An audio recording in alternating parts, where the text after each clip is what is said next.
Жалпы Гүлхая өте өзі жайсан мінезі, жайдарлы жан. Әрқашанда біз оған қол ұшымыз беріп, көмектесіп жүреміз.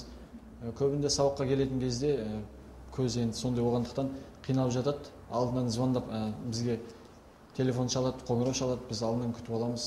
Осы біздің группаның ішінде өте ерекше жан, барлығымызға дос, көзімен көрмесе де іштей сезе біледі, көкірегі ояу десек болады.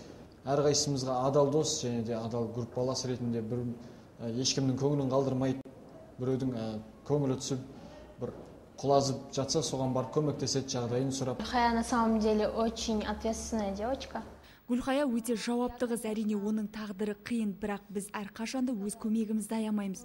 Ол әрқашан өзгелерге көмек көрсетеді, оның тез ренжитін кездері болады, бірақ көңілінде ұзақ сақтамайды. Осындай жақсы қасиеттерді бойына жиған Гүлхаяны біз жақсы көреміз. Қазақ группасынан ауысқанына 3-4 апта болды. Біз бұрыннан танитындай тез араласып кеттік. Біз Гүлхаяны бірінші келгеннен бастап, оны көз көрмейді деп ешқайсысы кемсітпеді группада да. Келгеннен бастап қолымыздан келгенше қолдау көрсетіп, көмектесіп жүрдік. Осы уақытқа дейін жатақханада да бірге тұрдық, мен қасымда тұрды. Жалпы сол кездердің барлығында Гүлхаяға қолымыздан келгенше көмектесіп жаттық біз.